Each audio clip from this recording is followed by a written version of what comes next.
ब्रह्मसूत्र ब्रह्मसूत्र ग्रंथ में page number 764 और 764 पेज के ऊपर से 2 नंबर की पंक्ति है। न वायु क्रियाधिकरणम। ठीक, तो बात यह चल रही है द्वितीय अध्याय चतुर्थ पाद, और द्वितीय अध्याय के चतुर्थ पाद का आज 5 नंबर का अधिकरण चालू हो रहा है, और इस अधिकरण का नाम है न वायु क्रियाधिकरणम। ठीक, 9 से लेकर 12 तक 4 सूत्रों का यह अधिकरण है। अब इस अधिकरण के भी जो 6 अंग होते हैं उसको हम लोग नोट करते हैं, लिखते हैं। शीर्षक लिखेंगे नंबर 5, न वायु क्रियाधिकरणम। उसके नीचे की पंक्ति में कौंस में लिखेंगे प्राणस्य तत्वांतरता अधिकरणम।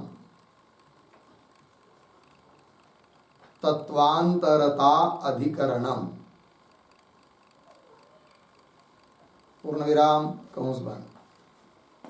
फिर नीचे की पंक्ति में नंबर 1 संगति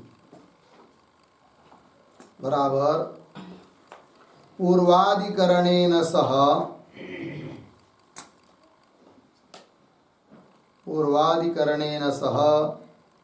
अस्य अधिकरणस्य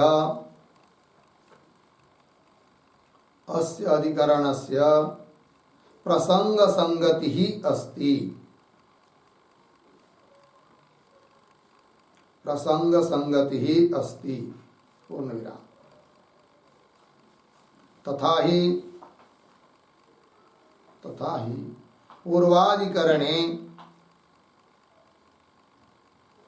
पूर्वाधिकरणे प्राणोत्पत्ति ही चिंतिता। प्राणोत्पत्ति ही चिंतिता, अर्धविराम। इदानीं तत्स्वरूप चिंतनाय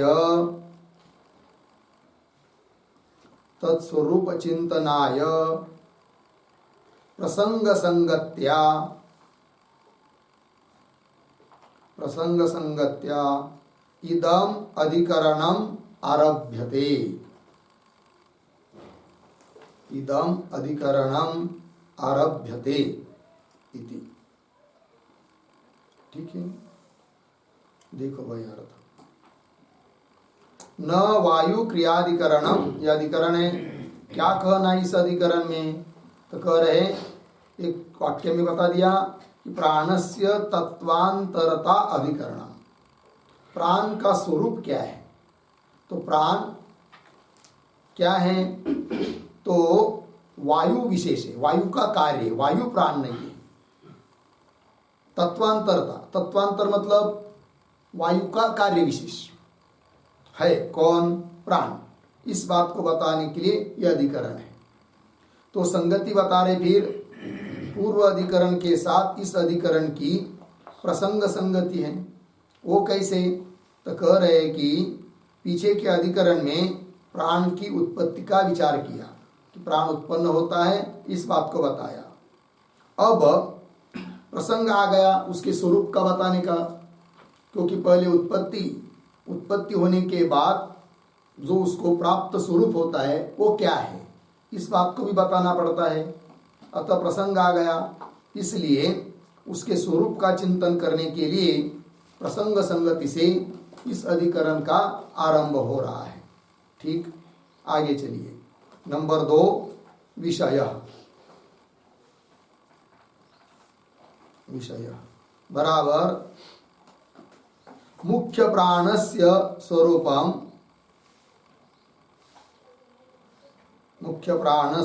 स्वरूपम अस्य अधिकरणस्य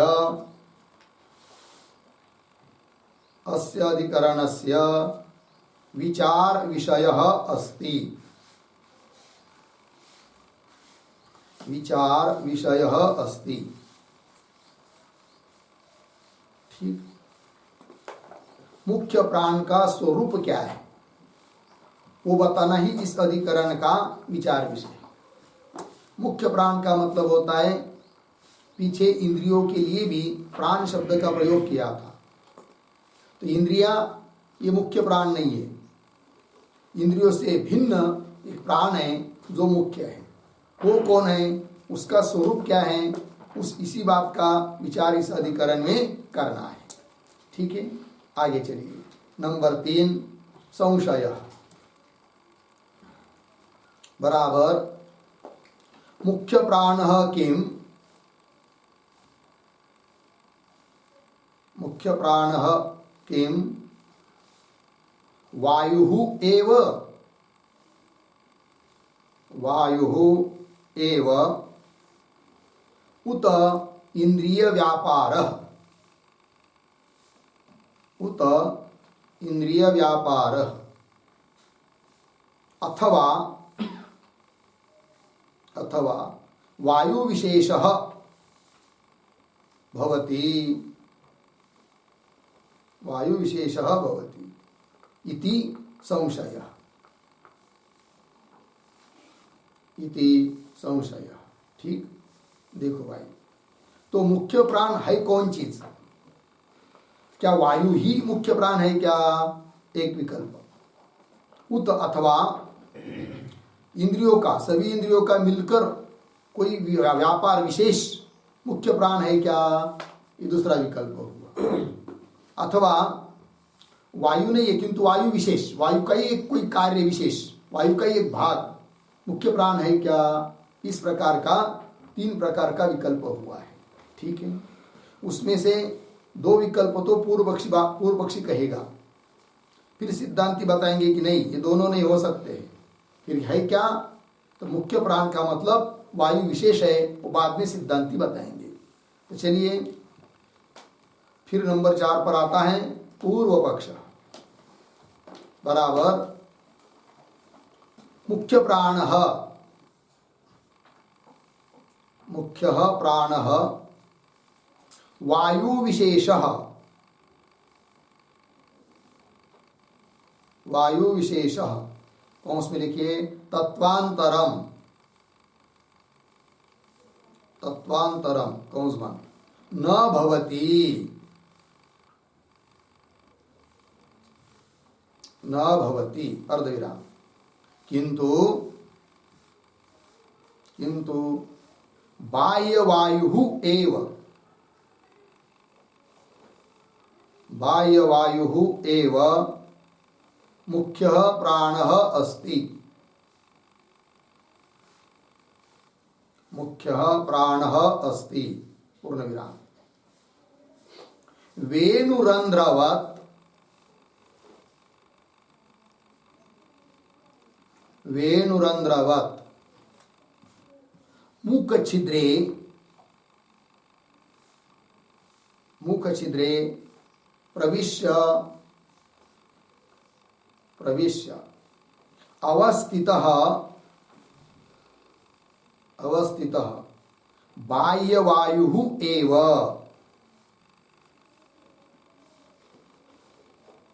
बाह्यवायुः एव प्राणनाम्ना व्यपदिश्यते,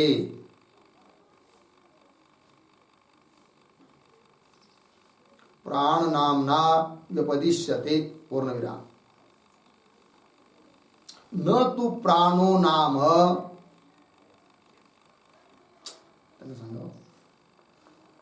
न तो प्राणो नाम किंचित तत्वांतरम अस्ति,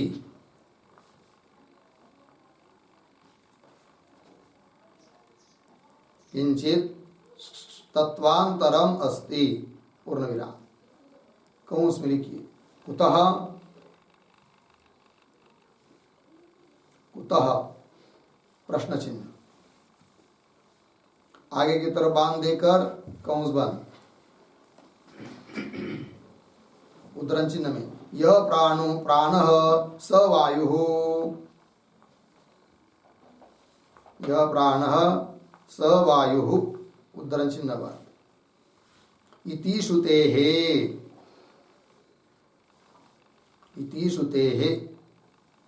पूर्ण विराम अथवा पंजरस्थाः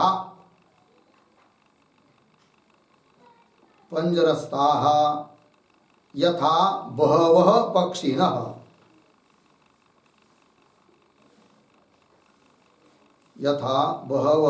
पक्षिणः स्वयं चलन्तः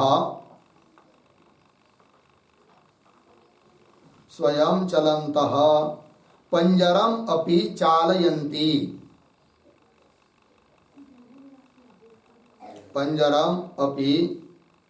चालयन्ति अर्धविराम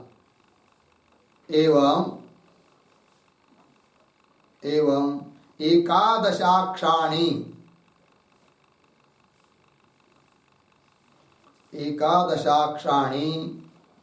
स्व व्यापार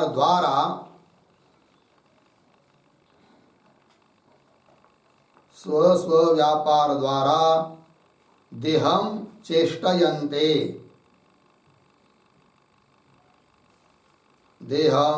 चेष्टयन्ते पूर्णविराम तत्र देहचालनाख्यः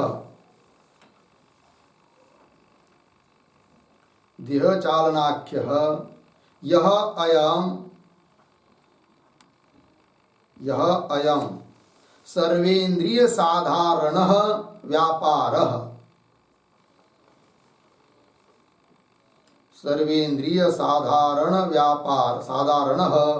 व्यापारः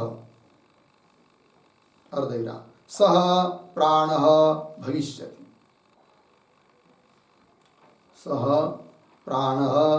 भविष्यति पूर्णविराम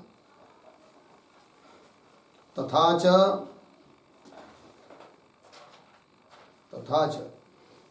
सांख्यैः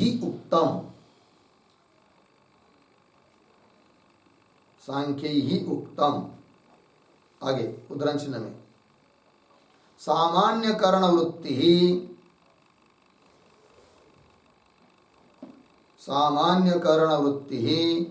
प्राणाद्या वायवः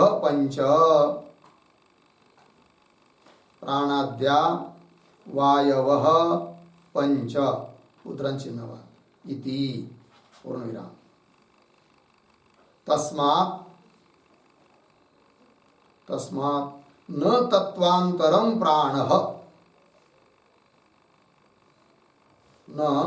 तत्वांतरं प्राणः इति पूर्वपक्षः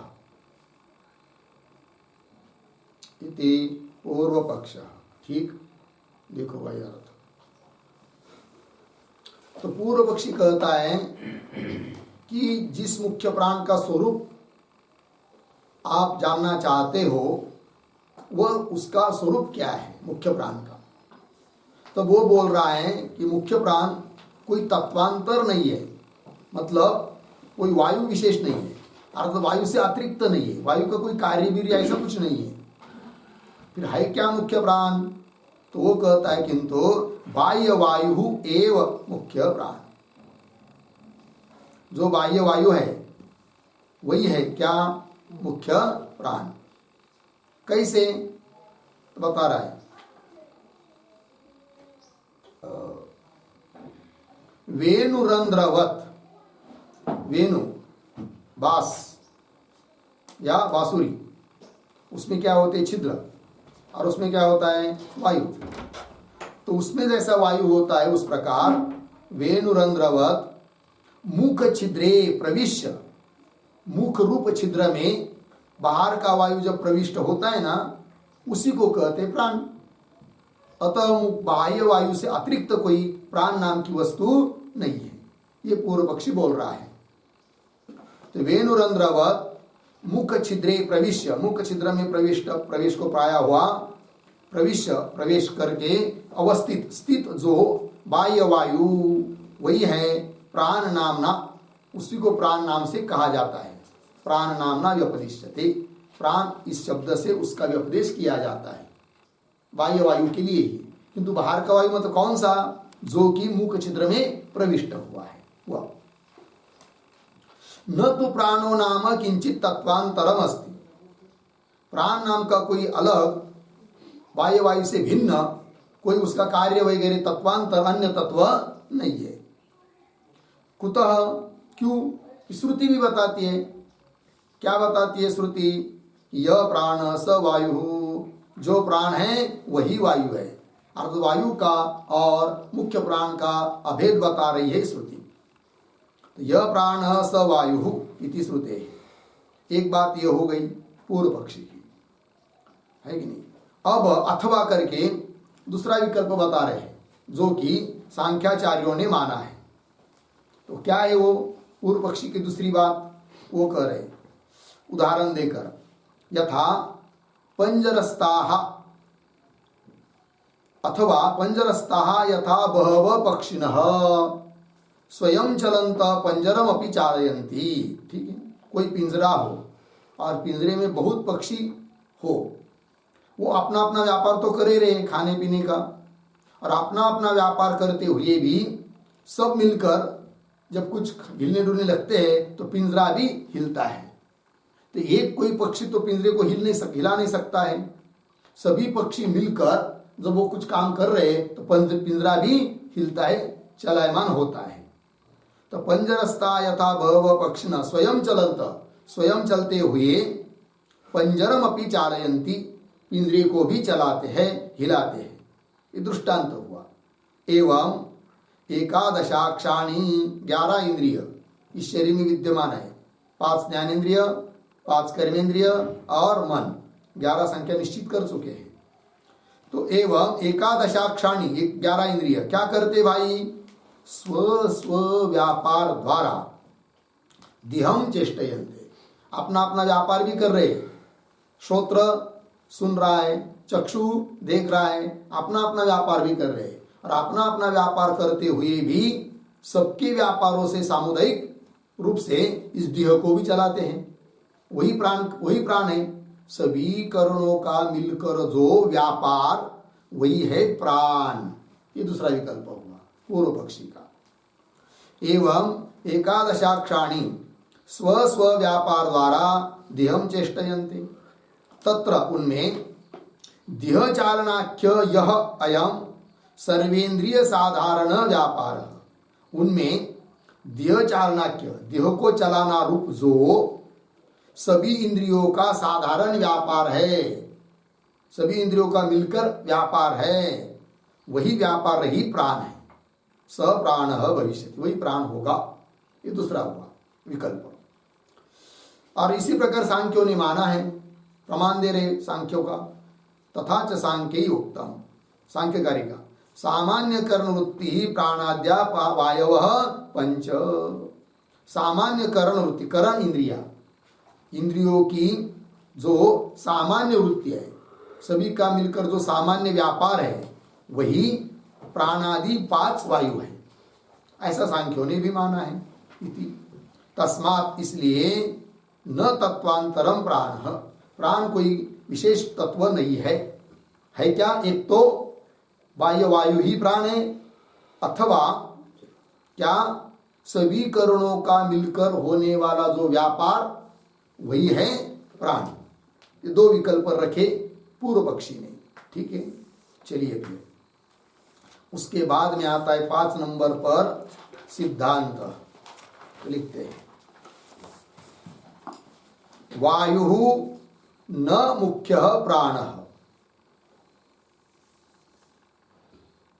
वायु न मुख्य प्राण, अर्धविराम, नापि सर्वेंद्रिय व्यापार, नापि सर्वेंद्रिय व्यापार, किंतु अध्यात्म भावापन्न, अध्यात्म भावापन्न, कौंस में लिखिए, देह को प्राप्त हुआ, देह को प्राप्त हुआ। कंस बंद। आगे वायु विशेषः, वायु विशेषः कंस में लिखिए वायोः कार्यम, वायोः कार्यम कंस बंद। आगे पंचवृत्ति, पंचवृत्ति कंस में लिखिए 5 अवस्था वाला,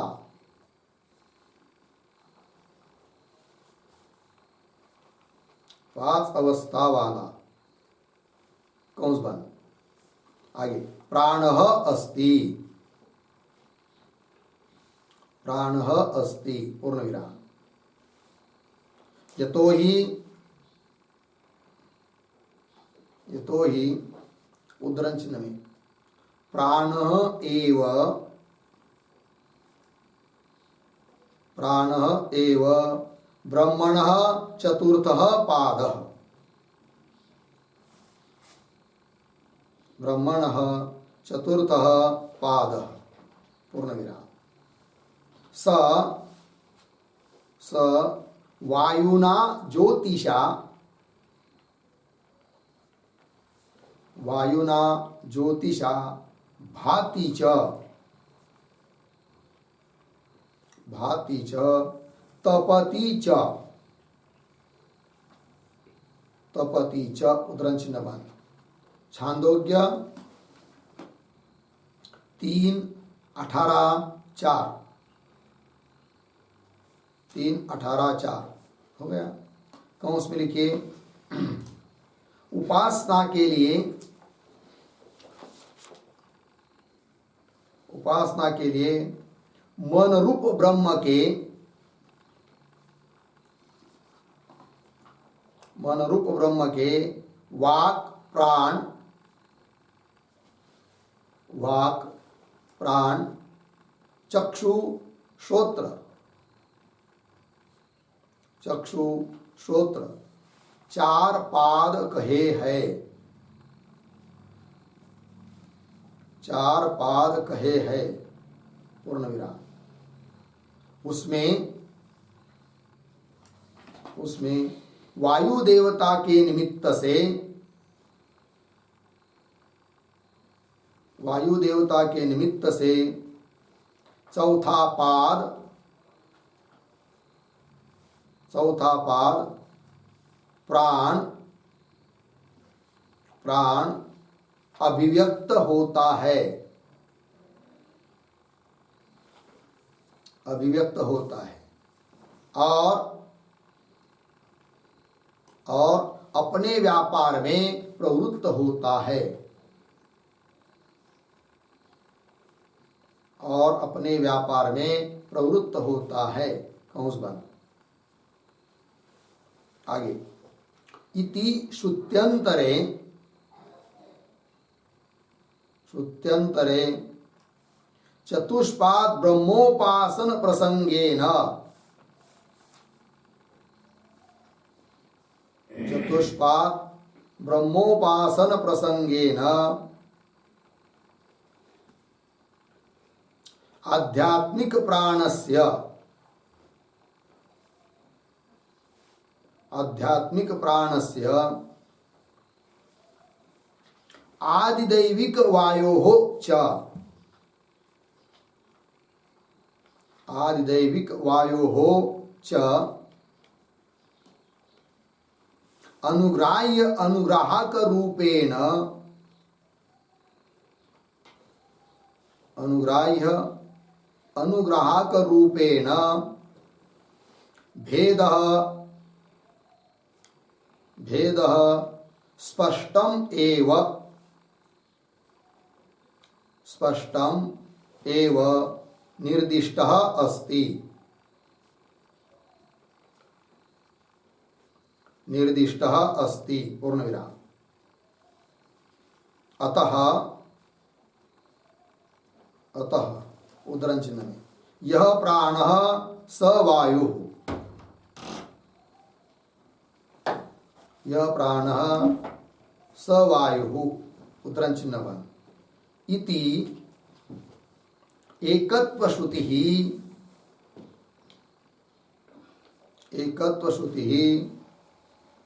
कार्यकारणयोः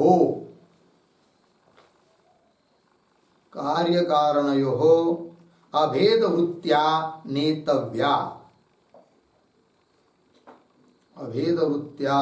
नेतव्या पूर्ण विराम। यत्तु सांख्यैः उक्तम्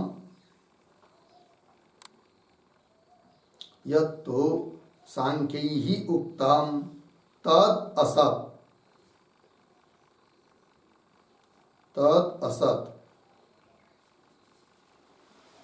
अर्धविराम या पूर्ण विराम। इंद्रियाणां सामान्य वृत्ति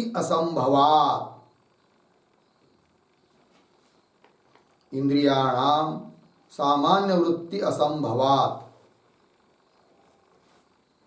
पूर्ण विराम। आगे पक्षिणां तो चालनानि एकविधानि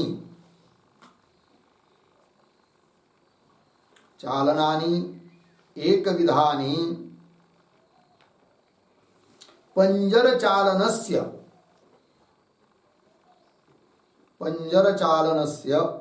अनुकूलानि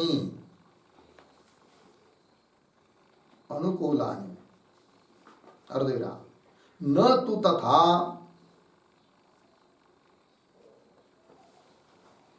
तथा इंद्रियाणां दर्शन श्रवण गमनादि व्यापाराः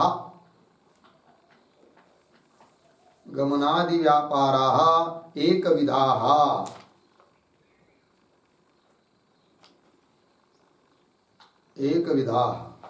पूर्ण विराम।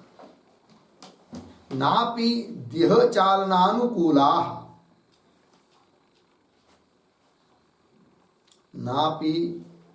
चालनानुकूलाः ठीक पूर्ण विराम। तस्मात् तत्वांतरं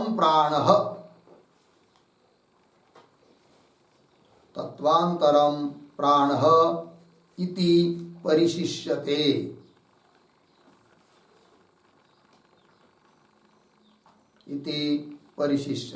ठीक है, देखो भाई अर्थ। तो सिद्धांती कह रहे हैं कि वायु न मुख्य प्राण कौन है? तो पूर्व पक्षी कहा था वायु ही क्या है? मुख्य प्राण। सिद्धांती कहते हैं यह जो बाह्य वायु है यह कोई मुख्य प्राण नहीं है। अच्छा, दूसरा विकल्प बोला था पूर्व पक्षी कि सभी इंद्रियों का मिलकर जो कोई व्यापार हो, वही है प्राण। तब करे नापि सर्वेंद्रिय व्यापार, सभी इंद्रियों का मिलकर कोई व्यापार होता है और वह प्राण है, यह भी बात नहीं है। फिर है क्या चीज? किंतु अध्यात्म भावापन्न वायु विशेष पंचवृत्ति प्राण अस्ति। अध्यात्म भावापन्न मतलब क्या? देह को प्राप्त हुआ वायु का ही कार्य है, जो बाह्य वायु है ना उसका ही कार्य है। कौन? प्राण, कि जो देह भाव को प्राप्त हुआ है, देह में विद्यमान है। और वायु विशेष अर्थात वायु का, बाह्य वायु का वो कार्य है। और 5 वृत्ति मतलब 5 अवस्था वाला है, उसकी 5 व्यापार भी है, तो वो है मुख्य प्राण, ये बता रहे हैं। अब मुख्य बाह्य वायु को ही प्राण क्यों नहीं कह रहे सिद्धांती? उसका उत्तर दे रहे। जबकि पूर्व पक्ष ने कहा था कि बाह्य वायु ही क्या है? प्राण। सिद्धांती कहते बाह्य वायु प्राण नहीं है। क्यों? कारण क्या? तो बता रहे श्रुति को प्रमाण देकर। श्रुति कहती है प्राण एव ब्रह्मण चतुर्थ पाद। ये प्राण है क्या? ब्रह्म का चौथा पाद है। और वह प्राण वायुना ज्योतिषा, वायु रूप ज्योति से भांति प्रकाशित होता है, अभिव्यक्त होता है। और तपति च अपना कार्य करने लगता है कि नहीं? कौन? प्राण, जो कि वायु से प्रकाशित है, ठीक है। अब देखिए, यदि बाह्य वायु ही प्राण होता तो वह मुख्य प्राण वायु से प्रकाशित है, वायु से प्रेरित है, ऐसा क्यों कहा होता? देवदत्त ने आदेश किया देवदत्त के लिए कि वह भोजन करेगा, ऐसा होता है क्या? आदेश करने वाला भी देवदत्त है और कार्य करने वाला भी वही है। प्रेरक भाव दोनों में, एक ही में दोनों है। ऐसा होता है कि कहीं नहीं होता है। आदेश करने वाला कोई भिन्न होगा, प्रेरणा देने वाला, और प्रेरित होने वाला कोई अलग रहता है। उस प्रकार यहाँ पर श्रुति में साक्षात लिखा है कि सह मतलब वह प्राण जो कि ब्रह्म का चौथा पाद करके बताया है, वह प्राण क्या वायुना ज्योतिषा भाति, ज्योतिरूप वायु से प्रकाशित होता है या प्रेरित होता है। इसका मतलब बाह्य वायु, ज्योतिरूप वायु अलग है और प्राण अलग है। एक ही रहता तो एक में ही इस प्रकार का भाव नहीं होता। अनुग्राह्य अनुग्राहक भाव एक में ही नहीं हो सकता है। लग गया अर्थ? चलिए, श्रुति का अर्थ भी थोड़े में लिख दिया, क्योंकि उपासना के प्रकरण में उपासना करने के लिए कहा है कि मन में ब्रह्म की भावना करो, फिर मन ही ब्रह्म है ऐसा समझकर उस मन रूप ब्रह्म के 4 पाद बताए है कि नहीं छांदोग्य उपनिषद में। तो मन रूप ब्रह्म की 4 पाद कौन बताए हैं? एक हुआ वाणी, दूसरा है प्राण, तीसरा है चक्षु और चौथा है श्रोत्र, 4। तो उसमें से एक पाद है प्राण, वही करे। उसमें वायु देवता के निमित्त से वायुना ज्योतिषा ऐसा कहा है कि नहीं?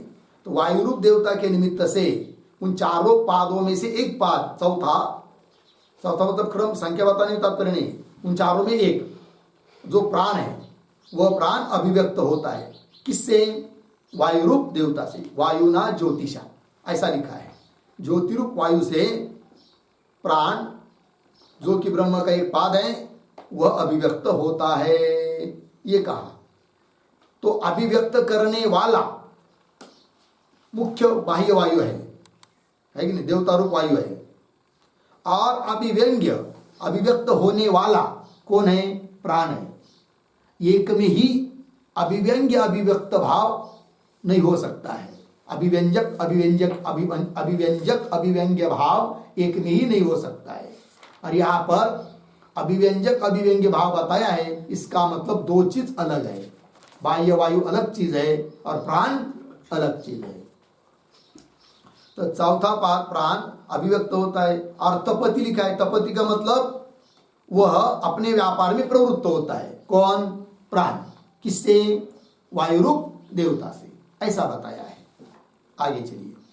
इति श्रुत्यंतरे, इस प्रकार अन्य श्रुति में चतुष्पाद ब्रह्मोपासन प्रसंगेन, 4 पाद से युक्त जो ब्रह्म, उस ब्रह्म की उपासना के प्रसंग से क्या बताया गया है? आध्यात्मिक प्राणस्य आदिदैविक वायु हो च, इन दोनों में आध्यात्मिक प्राण शरीर में रहने वाला प्राण की जिसकी चर्चा चल रही है, और आदिदैविक वायु अर्थात वायु रूप देवता, इन दोनों में, क्यों आदिदैविक वायु मतलब बाह्य वायु, उन दोनों में अनुग्राह्य अनुग्राहक रूपेण भेद स्पष्टम एव निर्दिष्ट अस्ति।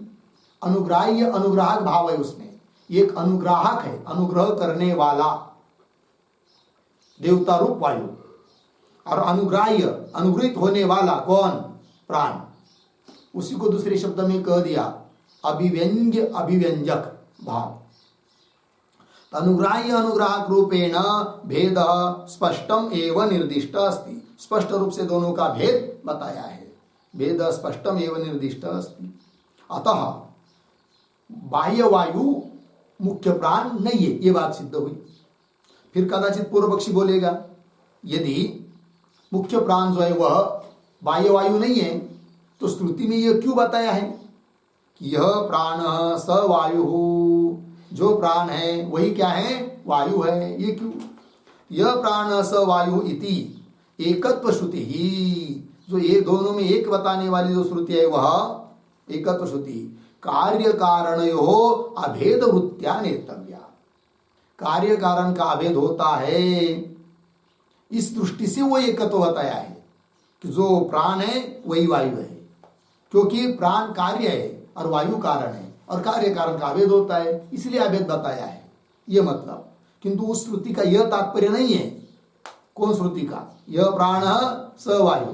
इस श्रुति का तात्पर्य यह नहीं है कि बाह्य वायु ही प्राण है, ऐसा बताने में तात्पर्य नहीं है। इति एकत्व श्रुति कार्य कारणयोः अभेद वृत्त्या, अभेद दृष्टि से समझना चाहिए, नेतव्या, उसकी संगति लगानी चाहिए। अच्छा, सांख्य लोगों ने जो बात बताई है उसका क्या क्या कहा है सांख्यों ने? कि सभी इंद्रियों का, करणों का मिलकर जो व्यापार वही है क्या? प्राण। उसके बारे में कह रहे अब, यत्तु सांख्यैः उक्तम, सांख्याचार्य ने जो बात कही है तद असत, वह गलत है। क्यों?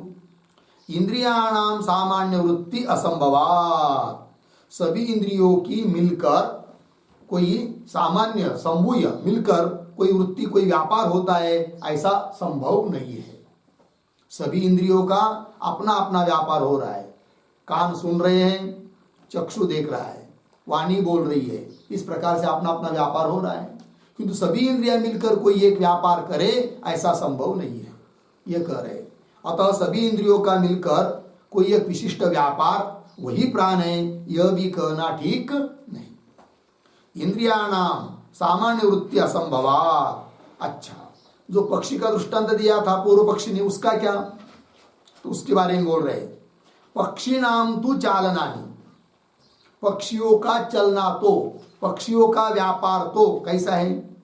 एक विधानी पंजर चालन से अनुकूलानी, एक प्रकार से पंजर चालन रूप, चालन पंजर मतलब पिंजरा चलाने के लिए अनुकूल है, क्योंकि साक्षात वैसा दिखाई देता है। सभी पक्षी हिलने लगते हैं तो पिंजरा भी हिलने लगता है, वो बात अलग चीज है। किंतु उसको दृष्टांत लेकर ये नहीं कह सकते कि सभी इंद्रियों का मिलकर कोई सामुदायिक व्यापार है और वो प्राण है करके, वही कह रहे।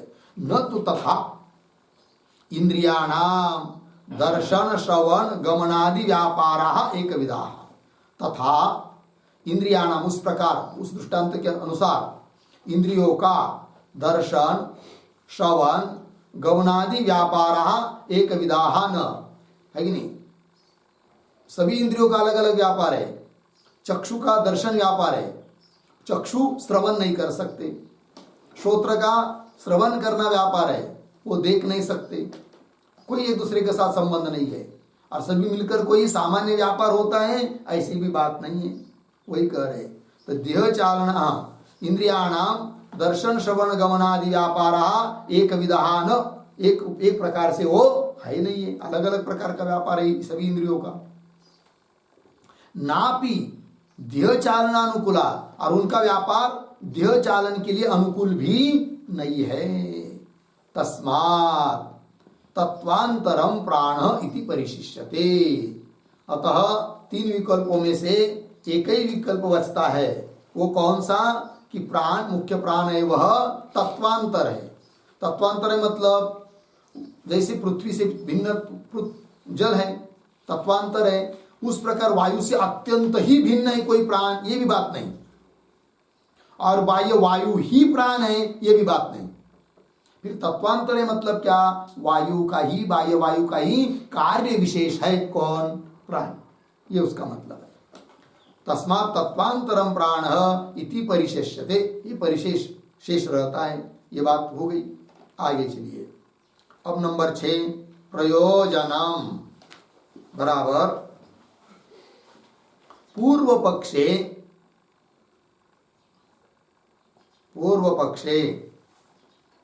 मुख्य प्राण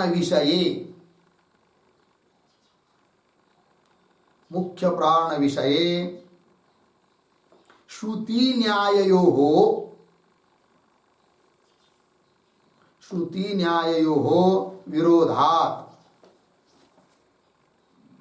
विरोधात् समन्वया सिद्धि फलम भवति। फलम भवति पूर्ण विराम। सिद्धांते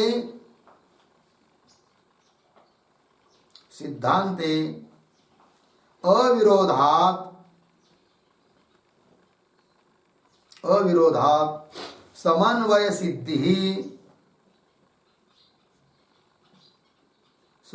सिद्धि प्रयोजनम भवति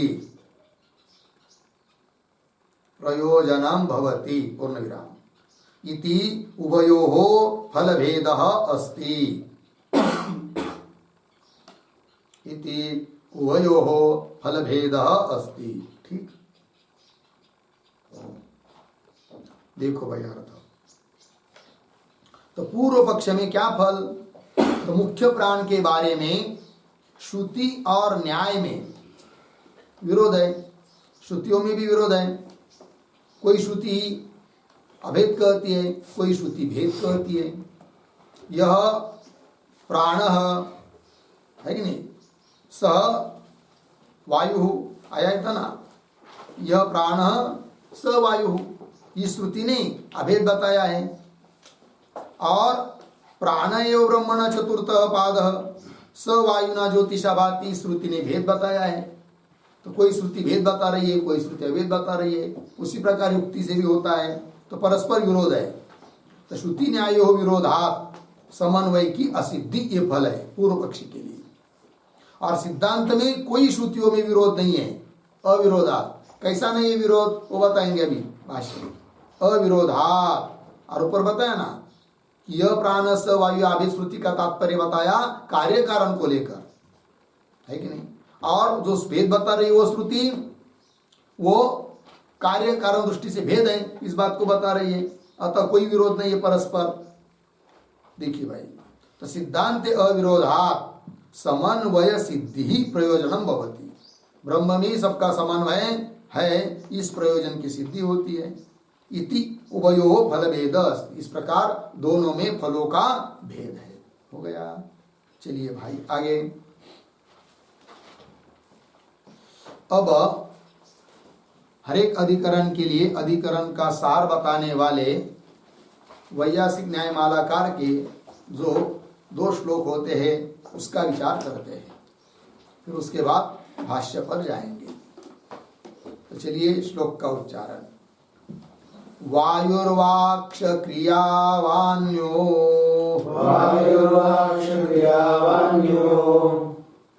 वा प्राणः श्रुतितो निलः सामान्येन्द्रिय वृत्तिर्वा सांख्यैरेव मुदीरणात् वायुर्वाक्शक्रियावान्यो वा प्राणश्रुतितो निलः सामान्येन्द्रियवृत्तिर्वा सांख्यैरेव मुदीरणात्। ठीक, पदच्छेद देखिए।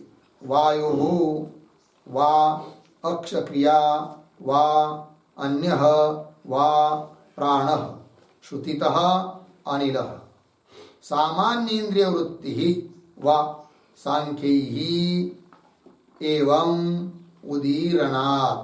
ठीक, अन्वय 2-3 शब्द छोड़ कर आया है। प्राणः पीछे शुरू से, वायु वा अक्षक्रिया वा अन्यो वा, आगे श्रुतितः अनिलः। ठीक, श्रुतितः अनिलः।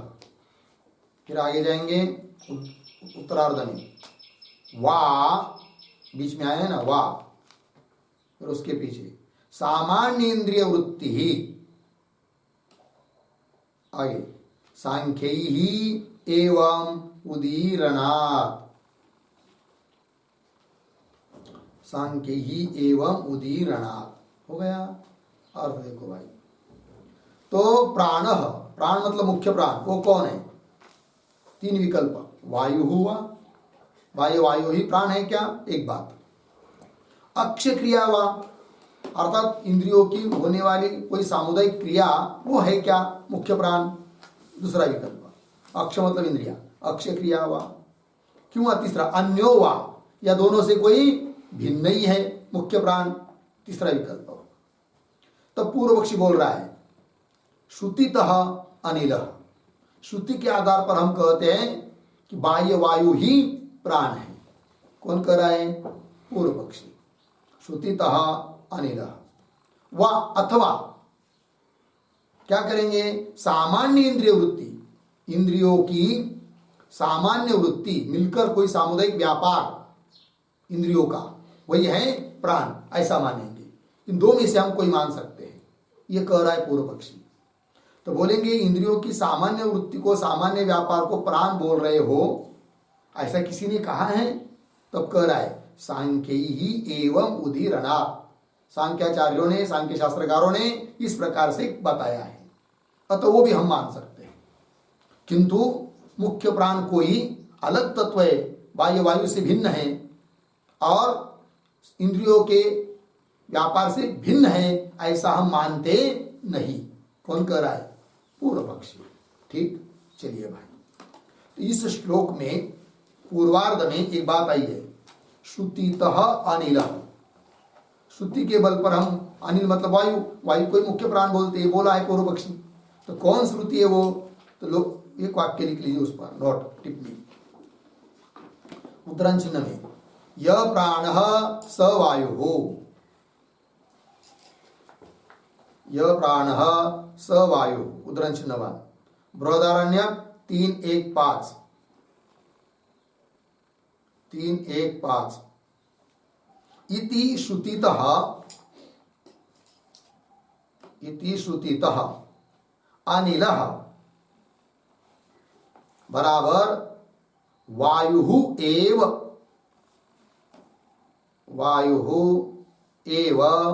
प्राणः अस्ति इति पूर्वपक्षाभिप्रायः।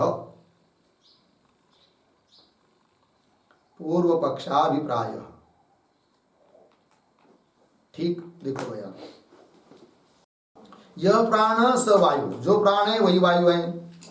इति श्रुति, इस श्रुति के बल पर हम कहते हैं कि अनिल मतलब वायु ही प्राण है, ये कह रहा है पूर्व पक्षी। ठीक, अच्छा, इसी श्लोक में उत्तरार्ध में आया है सांख्य ही एवं उदीरणात्, सांख्यों ने भी इस प्रकार कहा है।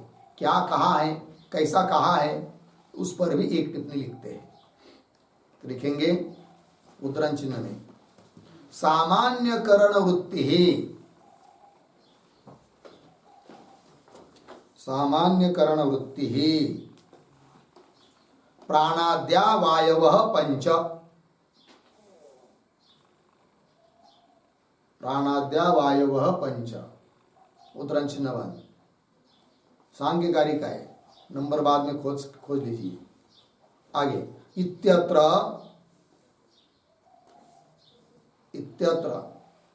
सर्वेषां इंद्रियाणां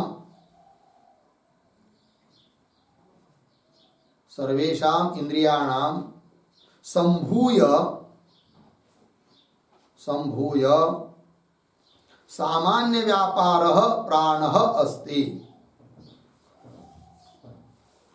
सामान्य व्यापारः प्राणः अस्ति इति सांख्यैः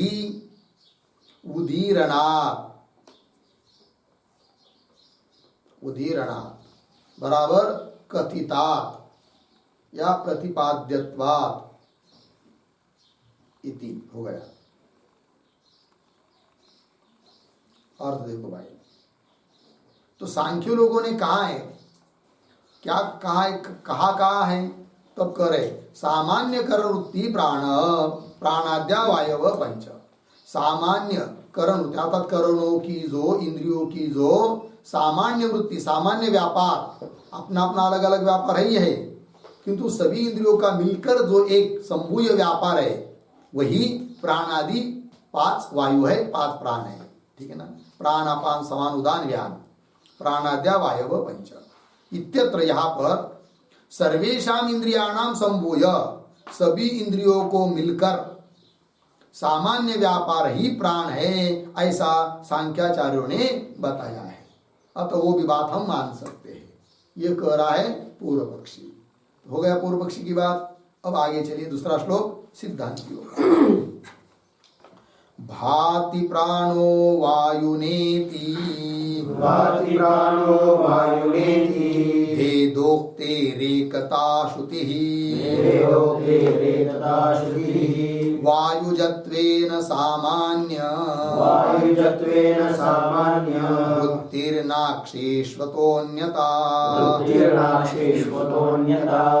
भाति प्राणो वायुनेति, भेदोक्तेरेकता श्रुतिः, वायुजत्वेन सामान्य, वृत्तिर्नाक्षेष्वतोऽन्यता। ठीक। देखो भाई पदच्छेद। भाति प्राणः वायुना इति भेदोक्तेः एकता श्रुतिः, वायुजत्वेन सामान्य वृत्तिः न अक्षेषु अतः अन्यता।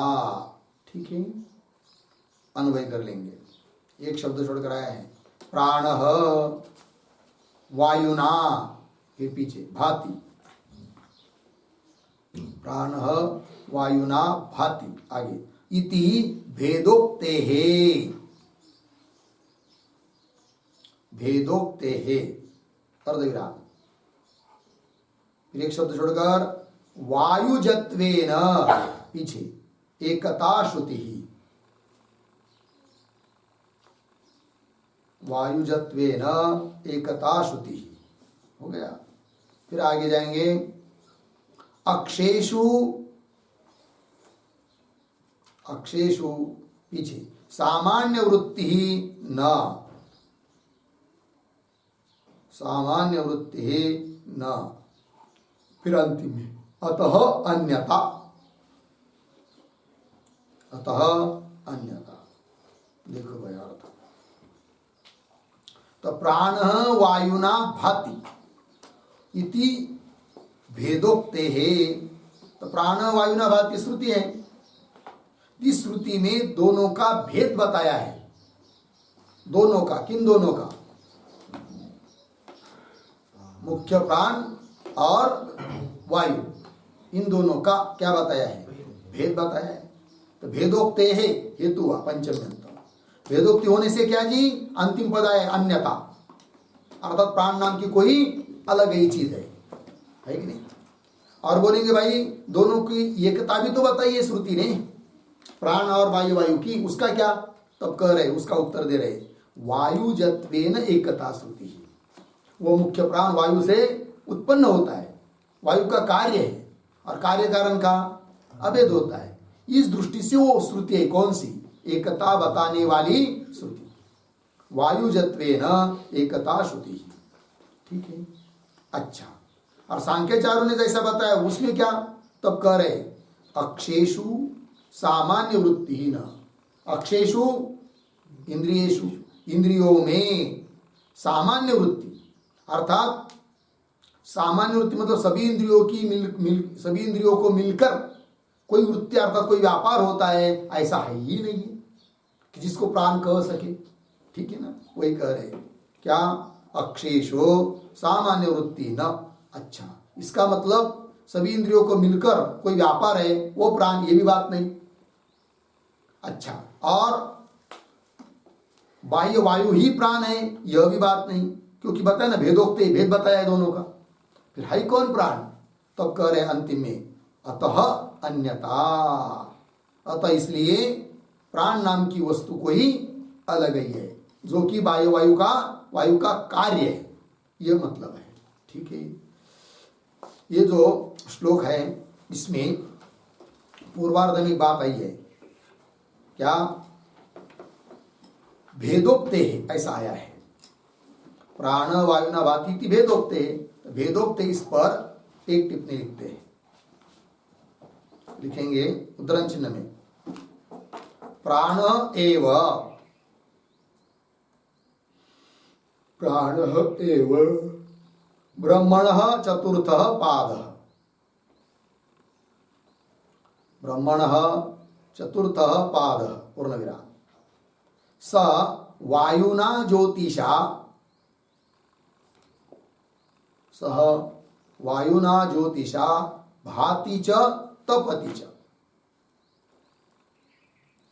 भाति च तपति च उद्धरण चिन्ह। छांदोग्य 3:18-4 आगे। इत्यत्र, इत्यत्र चतुष्पाद ब्रह्म उपासना प्रकरणे,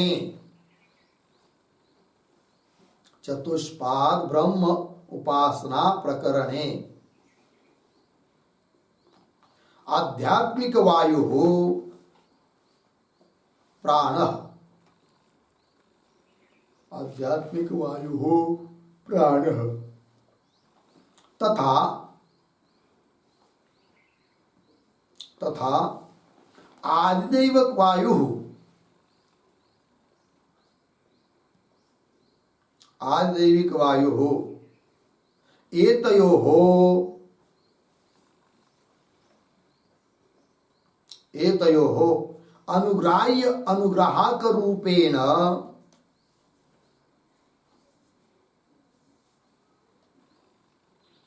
अनुग्राह्य अनुग्राहक रूपेण भेदः कथितः अस्ति,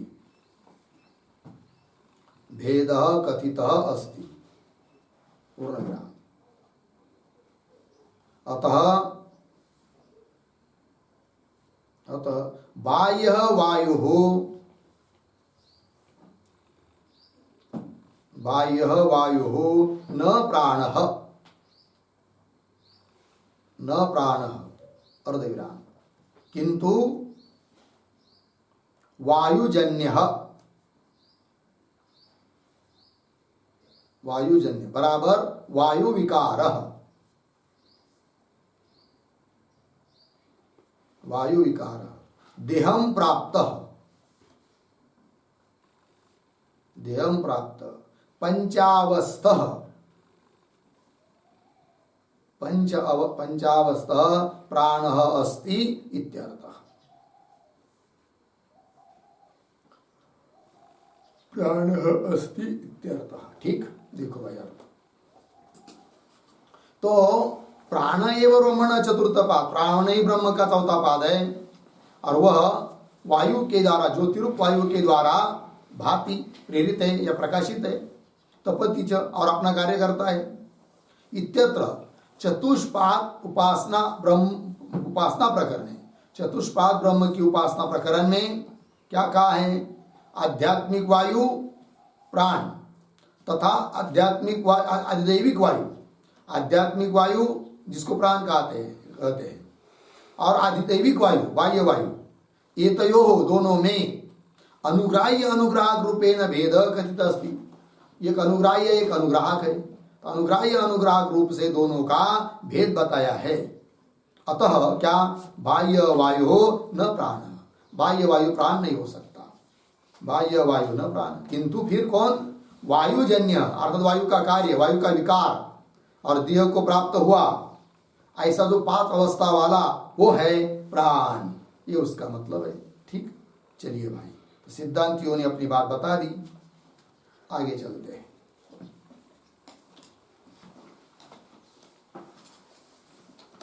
अब भाष्य में जाएंगे। देखिए, सह पुनः मुख्य प्राणः किम स्वरूपः इति इदानीम जिज्ञास्यते। ठीक है, तो ये जो स पुनः इत्यादि पंक्ति है उसके ऊपर लिखिए विचार विषय, विचार विषय, और उसके पूर्व में एक वाक्य छोटा सा, स के पूर्व में क्या? अधिकरण तात्पर्यम आह, अधिकरण तात्पर्यम आह। तो अभी जो 5वां अधिकरण है ये किस बात के लिए है, क्या तात्पर्य इस अधिकरण का, थोड़े में बता रहे हैं। अर्थात इस अधिकरण का विचार विषय क्या है उसका स्पष्टीकरण कर रहे हैं।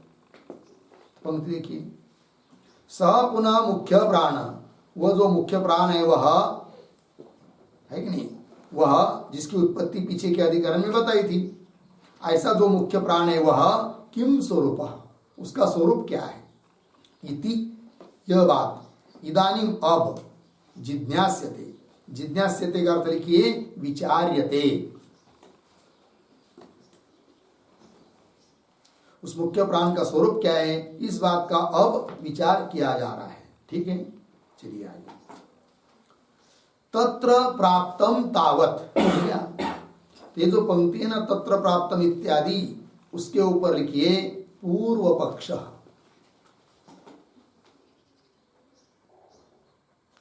पूर्व पक्ष, और तत्र के पहले एक पंक्ति भी लिखते हैं अवतरण के रूप में, लिखेंगे मुख्य प्राण किम,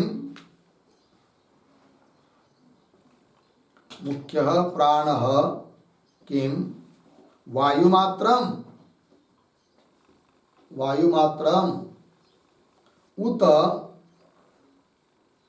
उत करणानाम साधारण व्यापारः, करणानाम साधारण व्यापारः, अर्धविराम, अहोस्वित, अहोस्वित तत्वांतरम, तत्वांतरम प्रश्न चिन्ह, इति, इति वायु प्राणयोः, वायु प्राणयोः भेद अभेद श्रुतीनाम, भेद अभेद श्रुतीनाम मिथो विरोधात्, मिथो विरोधात् संशये, संशये पूर्व पक्षम आह, पूर्व पक्षम आह तत्र इति। ठीक है, देखो भाई अर्थ, तो मुख्य प्राण किम वायुमात्रम, मुख्य प्राण क्या वायुमात्र, वायु ही है क्या, एक बात, उत अथवा करणानाम साधारण व्यापार, या कर्णों का साधारण व्यापार है मुख्य प्राण, ये दूसरा, अहोस्वित किंवा तत्वांतर है, इति इस प्रकार विकल्प होता है। फिर पूर्व पक्षी कहता है कि वायु प्राणयो भेद अभेद श्रुति नाम मिथो विरोधात्, वायु और प्राण इनमें कुछ श्रुतियों में भेद बताया है, कुछ श्रुतियों में अभेद बताया है, तो भेद अभेद श्रुतियों का परस्पर विरोध होने के कारण संशय उत्पन्न होता है कि मुख्य प्राण कौन है, वायु ही है या और कोई है। इस प्रकार संशय होने पर सबसे पहले प्राप्त होता है कौन, पूर्व पक्ष। तो वही कह रहे संशय, संशय होने पर पूर्व पक्षम आह, तो पूर्व पक्षी अपनी बात रख रहा है तत्र इत्यादि पंक्ति से। तो क्या है वो देखिए, तत्र प्राप्तम तावत श्रुते है वायु प्राण इति। ठीक, शब्दों का थोड़ा अन्वय, तत्र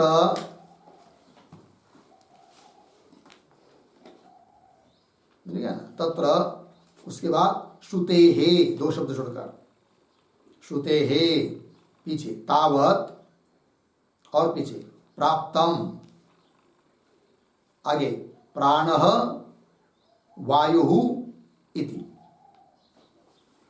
देखो भाई, तत्र संशय होने पर श्रुते ही, श्रुति के बल पर, श्रुति के आधार पर, तावत सबसे पहले तो क्या, प्राणः वायुः है कि नहीं, श्रुते ही, श्रुति के अनुसार, श्रुति के बल पर, तावत सबसे पहले तो प्राप्त है, क्या प्राप्त है भाई, तो प्राणः वायुः, प्राण ही वायु है इति, ये पूर्व पक्षी प्राप्त हुआ। तो कैसे, तो फिर स्पष्टीकरण किया जा रहा है पूर्व पक्षी की बात का, प्राण ही वायु है, वायु है ना, और प्राण कोई अलग अलग चीज नहीं है, मुख्य प्राण कौन है, बाह्य वायु ही मुख्य प्राण है, ये बोल रहा है पूर्व पक्षी। क्योंकि श्रुति ने इस प्रकार से दोनों का भेद बताया है, तो कौन वो श्रुति है, वो श्रुति दी जा रही है, एवं ही श्रूयते, इसी प्रकार श्रुति ने कहा है। क्या कहा, यह प्राण स वायु, अर्धविराम, स एष वायुः पंचविदः प्राण अपान व्यान सम उदान समानः इति। ठीक, तो यह प्राण स वायु, जो प्राण है ना मुख्य प्राण वही तो वायु है, अर्थात दोनों का अभेद श्रुति ने कहा है, पूर्व पक्षी बोल रहा है। यह प्राण स वायु, और आगे स एष वायु, वह जो ये वायु है ना वह पंचविध 5 प्रकार का है। वो कौन है 5 प्रकार? तो करे प्राण अपान व्यान उदान और समान इति। तो कुल मिलाकर क्या सिद्ध हुआ कि बाह्य वायु ही प्राण है। ये सिद्ध हुआ पूर्व पक्षी के अनुसार, श्रुति के आधार पर। एक बात हुई। आगे अथवा है कि नहीं, तंत्रांतरीय अभिप्रायात समस्त कर्मवृत्ति प्राण इति प्राप्तम। ठीक है, ये जो अथवा इत्यादि पंक्ति है, अथवा के पहले एक वाक्य है कि छोटा, द्वितीयम सांख्य पूर्व पक्षम आह,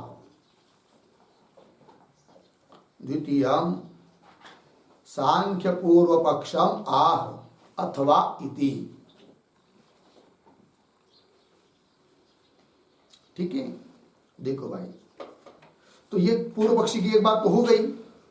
अब पूर्व पक्षी है किंतु दूसरा सांख्यों की बात को लेकर बोलने वाला वही कह रहे, द्वितीयम सांख्य पूर्व पक्षम आह। क्या कहता है वो? अथवा, है कि नहीं? अथवा मतलब जैसे पीछे की पंक्ति में बताया ना कि बाह्य वायु ही क्या है? प्राण। ठीक है, वो नहीं मानना हो तो दूसरा बता सकते हैं हम लोग। दूसरा क्या वो कह रहे, अथवा तंत्रांतरीय अभिप्राया। तंत्र, तंत्र शब्द का अर्थ होता है शास्त्र। ठीक है, और तंत्रांतर अन्य शास्त्र। अन्य शास्त्र मतलब वेदांत से भिन्न सांख्य शास्त्र। उसके अभिप्राय को लेकर हम कहते हैं प्राण का स्वरूप। क्या अभिप्राय है उनका? कह रहे अथवा तंत्रांतरीय अभिप्राया, अन्य जो तंत्र है सांख्य शास्त्र उसके अभिप्राय से क्या जी? तो समस्त करण वृत्ति प्राण इति प्राप्त। समस्त करण, करण इंद्रिया, सभी जो इंद्रिया है उन सभी इंद्रियों का मिलकर कोई व्यापार वही है प्राण। प्राण मतलब सभी इंद्रियों का मिलकर व्यापार, ये कहते वो कौन? सांख्य लोग। तो समस्त करण वृत्ति प्राण इति प्राप्तम। तो बोलेंगे अच्छा ऐसा कहा बताया सांख्यों ने, जरा बताओ ना। तब कह रहे एवं ही तंत्रांतरिया अचक्षते। इसी प्रकार से तंत्रांतरिया मतलब अन्य शास्त्रकार सांख्याचार्य लोग आचक्षते कथन करते हैं। क्या कथन करते हैं भाई? तो सामान्यकरण वृत्ति प्राणाद्या वायव पंच इति। ठीक है ना, तो थोड़ा सा अन्वय, सामान्य करण वृत्ति प्राणाद्या, या तक ठीक, प्राणाद्या पीछे, आगे एक शब्द पंच पीछे, वायव इति हो गया। सामान्य करण वृत्ति मतलब करणों की, इंद्रियों की सब मिलकर सामान्य वृत्ति, सामान्य व्यापार। इंद्रियों का अपना अपना स्वतंत्र स्वतंत्र व्यापार तो वही है, वो नहीं लेना। उनको छोड़कर सबका मिलकर जो सामान्य व्यापार है वही है क्या? प्राण। सामान्य करण वृत्ति प्राण, और वो कितनी? 5। प्राणाद्या पंच वायव, प्राणादि 5 वायु है। प्राणापान समान उदान व्यान वगैरह इति। यहां तक हुआ पूर्व पक्षी। अब आगे सिद्धांती अपनी बात बोल रहे हैं। क्या? अत्र उच्यते। अत्र उच्यते इसके ऊपर लिखिए सिद्धांत। सिद्धांत, सिद्धांती अपनी बात को कह रहे, और अत्र के पहले एक छोटा वाक्य, सिद्धांतत्वेन, सिद्धांतत्वेन सूत्रम आदत्ते, सूत्रम आदत्ते अत्र इति। ठीक है, चलिए भाई, सिद्धांतत्वेन, सिद्धांत के रूप में सूत्र का ग्रहण कर रहे हैं। ठीक है ना, अर्थात सूत्र के माध्यम से उस पूर्व पक्षी को उत्तर दे रहे, पूर्व पक्षी का निराकरण कर रहे हैं। ठीक है ना, तो वही करें अत्र उच्यते, फिर सूत्र आ रहा है, तब सूत्र का उच्चारण और उसका अर्थ कर लेंगे। तो सूत्र है न वायुक्रिये पृथक उपदेशात्। न वायुक्रिये पृथगुपदेशात्। ठीक, चलिए इस सूत्र का अर्थ लिख लेंगे हम लोग। लिखते हैं सूत्रावतरणम,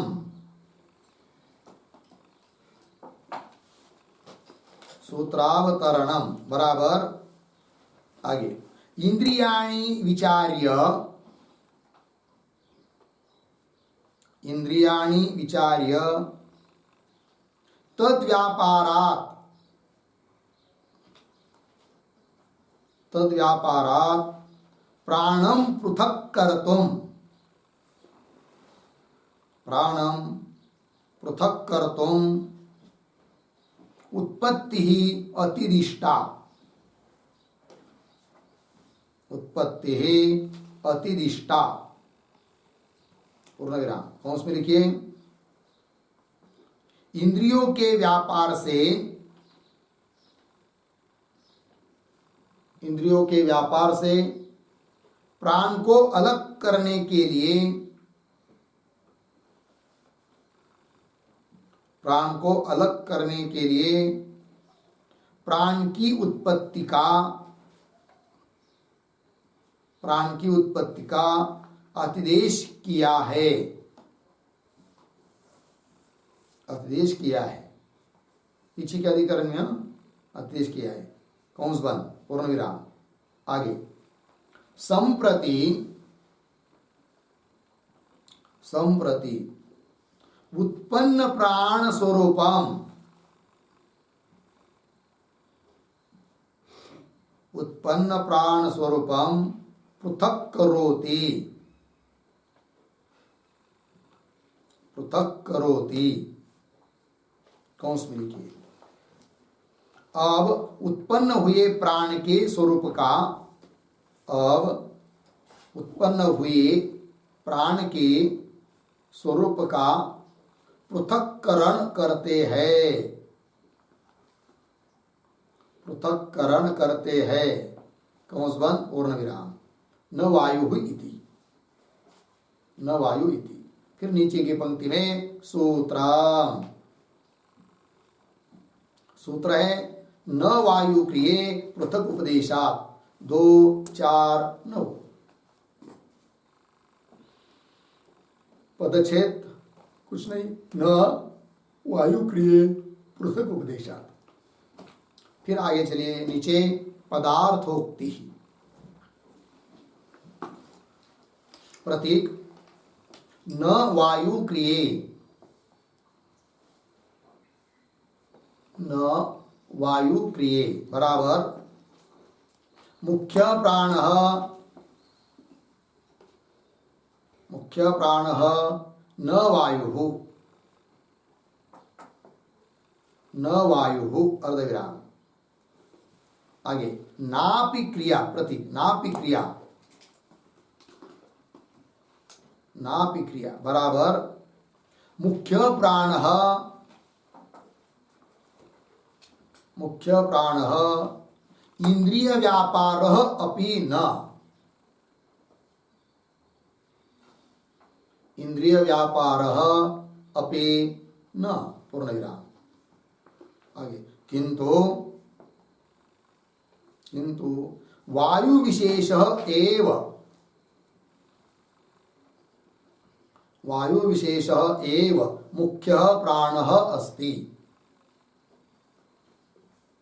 मुख्य प्राण अस्ति पूर्ण विराम कौंस में लिखिए कुतः प्रश्न चिन्ह, आगे की तरफ बांध देकर कौंस बंद। फिर आगे प्रतीक पृथक उपदेशात् बराबर उद्धरण चिन्ह में स वायुना ज्योतिषा, स वायुना ज्योतिषा उद्धरण चिन्ह बंद। छांदोग्य 3:18-4, 3:18-4 आगे। इत्यादिना, इत्यादिना वायोः प्राणस्य च, वायोः प्राणस्य च पृथग उपदेशात्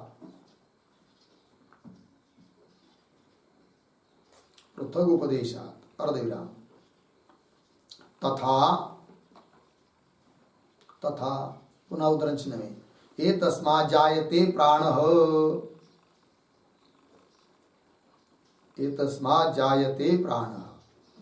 उदाहरण चिन्ह इति श्रुत्या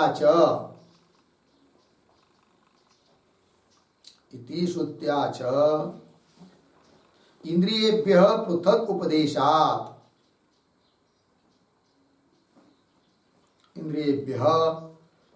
उपदेशात् पूर्ण विराम कौंस में लिखिए नहीं इंद्रिय व्यापारस्य सतः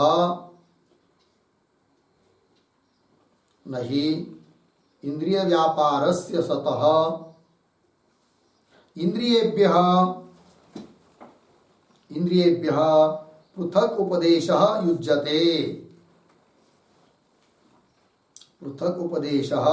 युज्यते अर्धविराम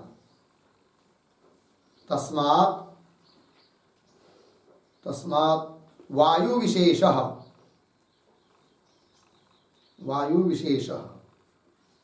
अध्यात्म भावापन्नः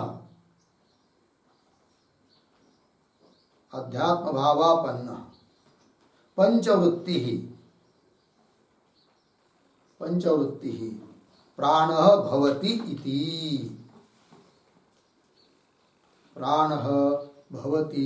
इति हो गया।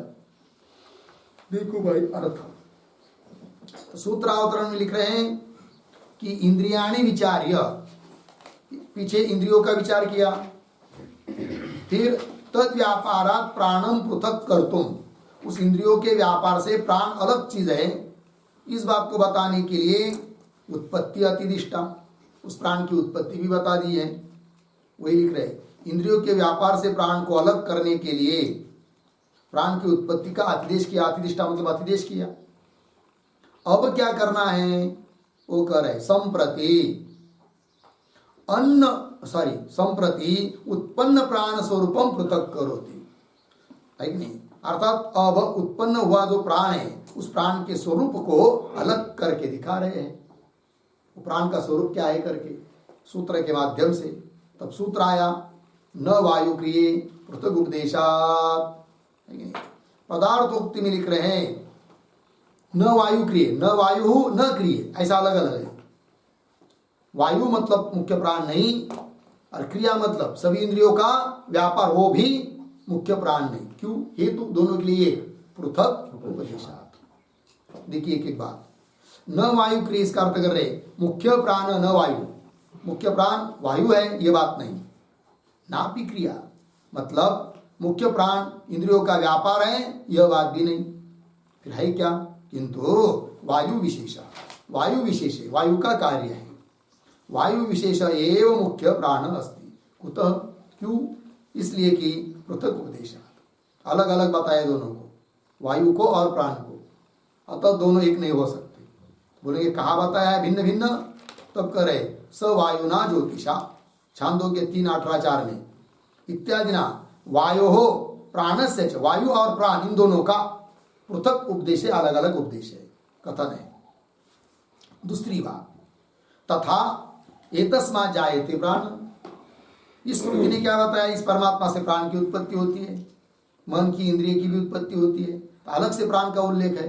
अर्थात इंद्रिया या इंद्रियों का व्यापार कोई प्राण है यह बात नहीं।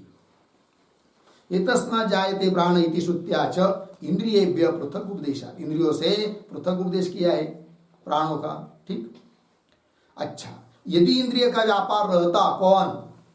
प्राण, तो इंद्रियों से अलग उसको नहीं कहते, क्योंकि इंद्रियों का व्यापार है मतलब दोनों में कार्य कारण भाव है कि नहीं, और कारण से अतिरिक्त कार्य होता नहीं है, अतः पृथक व्यपदेश नहीं होता। जबकि पृथक व्यपदेश है, उपदेश है, अर्थात दोनों भिन्न भिन्न है। ये कह रहे नहीं इंद्रिय व्यापार से सत इंद्रिय पृथक उपदेश युज्यते, नहीं कानो युज्यते के साथ इंद्रिय व्यापार से सत, प्राण यदि इंद्रियों का व्यापार होता तो इंद्रियों से पृथक रूप से उसका उपदेश नहीं हो पाता। है कि नहीं? क्योंकि इंद्रिय और इंद्रिय का ही व्यापार, उन दोनों में भेद नहीं हो सकता है।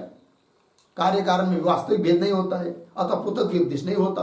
जबकि पृथक व्यपदेश है, अर्थात मुख्य प्राण सभी इंद्रियों का कोई व्यापार है, यह बात नहीं। वही दे रहे फिर है कौन, मुख्य प्राण कौन है, क्या स्वरूप है उसका? तब कह रहे तस्मात् वायु विशेष, वायु का कार्य विशेष, जो कि अध्यात्म भावापन्न। अध्यात्म भावापन्न का मतलब होता है देह में प्राप्त हुआ, ऐसा। और पुनः पंचवृत्ति, 5 अवस्था वाला है कौन? प्राण। इस प्रकार प्राण का स्वरूप सूत्र के माध्यम से बता दिया। अब इस पर जो भाष्य है उसका विचार हम लोग कल करेंगे। ओम पूर्णमदः पूर्णमिदं पूर्णात् पूर्णमुदच्यते पूर्णस्य पूर्णमादाय पूर्णमेवावशिष्यते। ओम